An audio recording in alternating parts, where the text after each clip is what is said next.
Hello, this is Dr. Grande.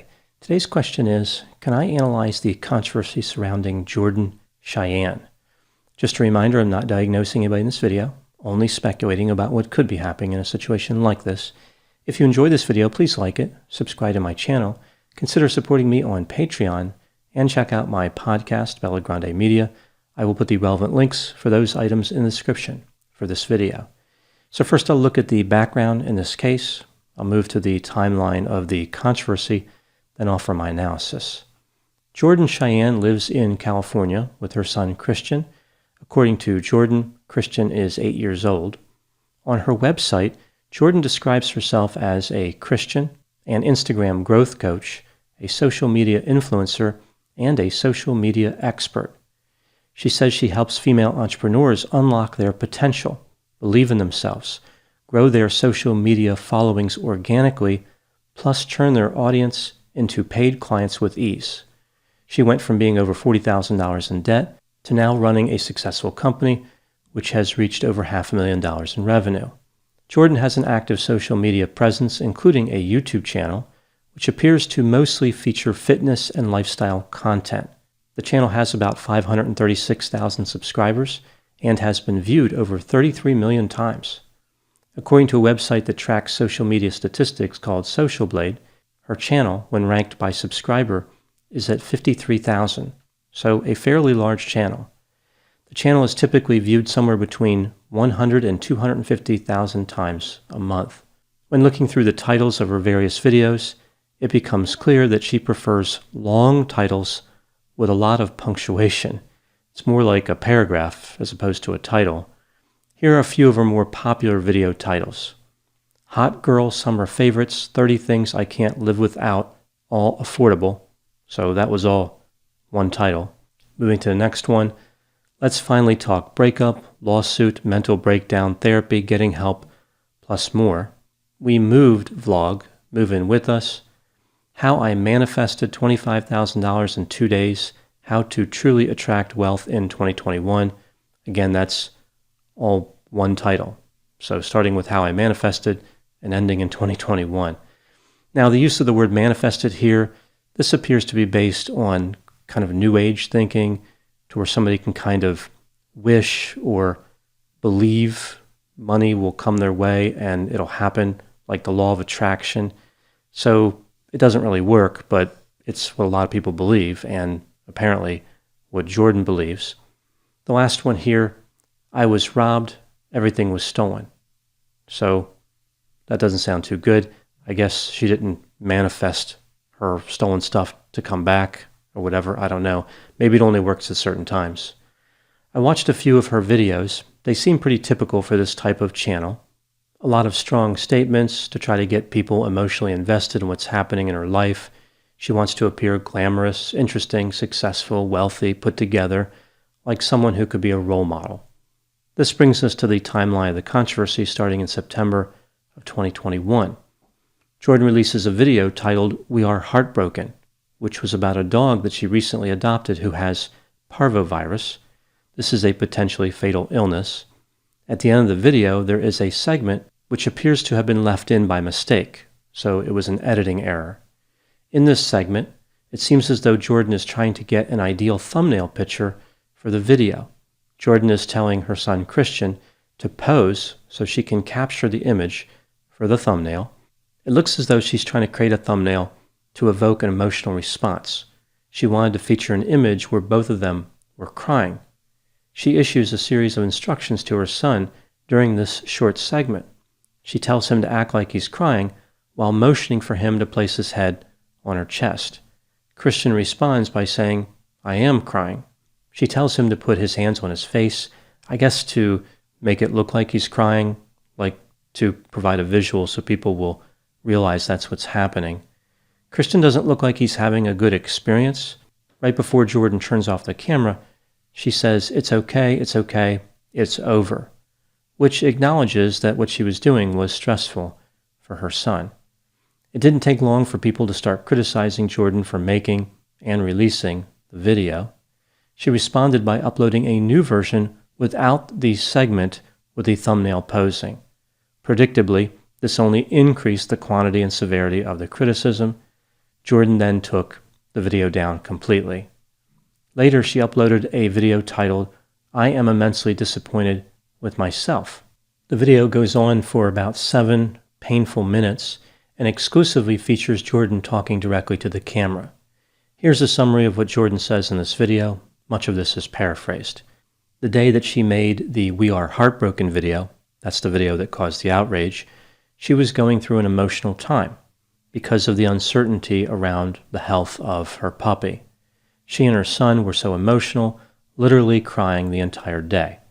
She acknowledged how people were upset with her. She rewatched that video. Their criticism is correct. She said it was 100 million% right, which appears to be an excessive quantity of percent. She's making this video to say she's sorry, and she's doing it quickly, right after the incident. She's not shying away from the issue. She believes that when people do this, they can be forgiven and move on. Like she's kind of setting the expectation for this apology and its reaction. She's disgusted with herself. Her judgment was poor. She never should have made her son pose for the thumbnail. She went on to say that she received violent and harassing messages on Instagram.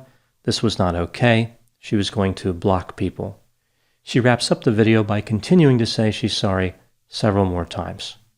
The next day, a video featuring an interview with Jordan appeared on another channel called the Dad Challenge Podcast. This was a long interview. I'm going to really compress it here for this summary. It just went on and on. Essentially, Jordan said that she was a great single mom. She not only did a great job raising her son Christian, but she's been financially successful. Regarding the incident, she is upset with herself. She loves her son. She will not feature him on her channel for a while. She 100% needed this wake-up call. I guess that's down from 100 million%. Moving to my analysis, I'll start with analyzing the actual severity of the mistake. I think it's important to look at the context of Jordan Cheyenne's lapse in judgment. There are many influencers out there who have made mistakes, like David Dobrik, Austin McBroom, James Charles, Hilaria Baldwin, Jeffree Star, and Micah Stouffer. I think that as a group, influencers are learning to be more careful. They have discovered the cost of their impulsivity and poor judgment. In this climate, with fewer mistakes occurring, Jordan Cheyenne's mistake stands out as notable. I guess one could think of this like a slow news day is not a good time to make a mistake. I think what she did certainly indicated poor judgment. Her son didn't seem happy about posing for the thumbnail photo. In addition, this wanders back into this whole issue we see with family channels. Can a child consent to being featured in videos? What happens in the future when that child's classmates and friends pull up old videos of them? Is that going to be a positive experience? Does a child get paid for being in a video? I think it's much more than what Jordan Cheyenne did for just that thumbnail. I really do consider this part of a larger issue about these types of channels. With this in mind, I view Jordan's mistake as serious, but not colossal. Everything, even bad behavior like this, is on a continuum. What she did demonstrate a lack of judgment, but it's far from the end of the world. It's probably something that happens all the time. It's just not captured on camera. Things like this occur on many lifestyle and family channels behind the scenes. That segment with the thumbnail posing was not something the audience was supposed to see. It reminds me of that incident with the Ace Family channel involving a segment that was unintentionally included in a video of Austin appearing to be angry. I think this view behind the curtain of Jordan Cheyenne's channel was important for people to witness. It offers a critical lesson about the larger issue. This is yet another incident that demonstrates the dangers of having children involved in social media productions. Now moving on to the quality of her apology. So I will rate her apology video. Just like the severity of a mistake, the quality of an apology has to be viewed in the context of other recent apologies. Here again, we see a change. The quality of apology videos has improved dramatically over the last few years. Two recent apologies by David Dobrik and James Charles illustrate that point.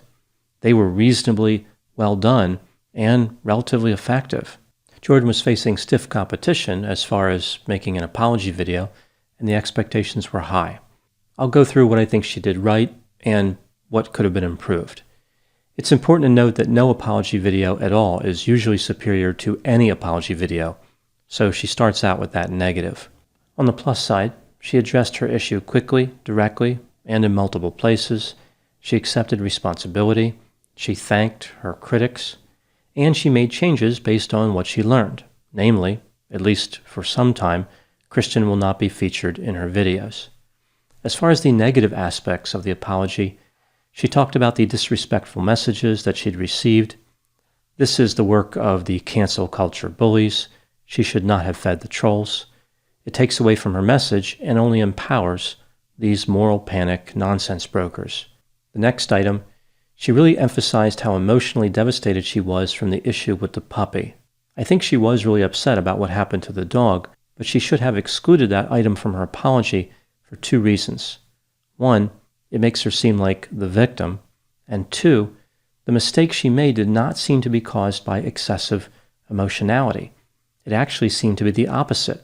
It was cold and calculating. She was intensely trying to capture that thumbnail image. How would an abundance of emotion result in behavior characterized by a lack of emotion? It just doesn't make sense. It's not a good argument. She exposed an inconsistency in her own argument. When considering the positive and negative aspects of the apology, overall, I think Jordan was able to humanize herself to her viewers and effectively communicate her message. Even still, as I mentioned, the apology strategy is rarely successful. Her best move would have been to simply say something like, "Look, what you saw is what I do all the time. I work to get the job done. I realize now that wasn't a great idea. I won't do it again." End of story. If in fact what she did with that thumbnail was something she did all the time, this is a more genuine way to address the situation, to simply tell the truth.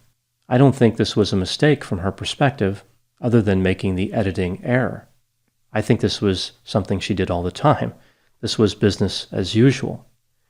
What lessons can we learn from this controversy? Channels like the one operated by Jordan Cheyenne are based on an emotional connection. People watching want to believe someone like Jordan is a good person, an appropriate role model, successful, wealthy, someone who should be admired. In addition, there is a dramatic component. People watch to see the content creator go through good times, like celebrations and successes, as well as bad times, like setbacks and tragedies. People want the real story. They want the person to be genuine. This results in a paradox. When Jordan was doing that whole posing situation for that thumbnail, that was genuine. That was real. In a sense, what people are saying is we want to see one side of this creator, but not the other. We want to see what is good, but not any hint of imperfection. It's an impossible standard. I find it interesting that in the interview that Jordan did, she specifically talked about this idea that people might not think her emotions are genuine based on this incident. Part of her living depends on showing people what's really going on, being real, being transparent, letting people see behind the curtain. This type of emotionally charged and revealing content will always run the risk of straying into controversy.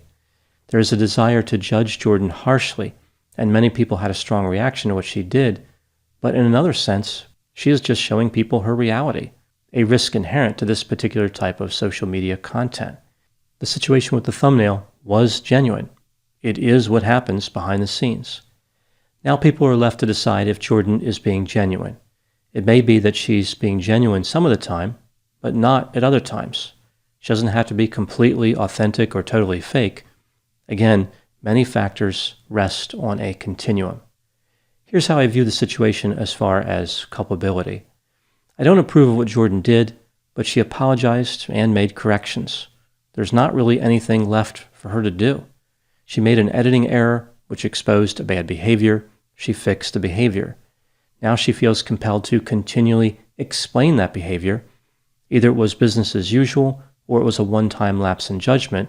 Either way, some people will think she's terrible. She really has no way to win in this situation. No strategy that can end the criticism. I think another larger lesson from this whole story is this. What do social media influencers do that expresses some type of inherent value? Why are these people put on a pedestal? What is it that people want from them? To be perfect, entertaining, beautiful, or wealthy?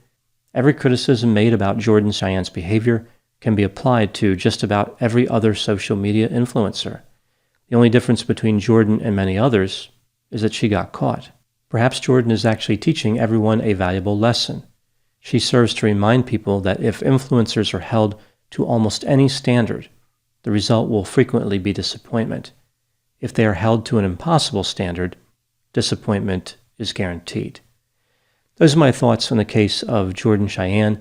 Please put any opinions and thoughts in the comments section. They always generate an interesting dialogue. As always, I hope you found my analysis to be 100 million% informative. Thanks for watching.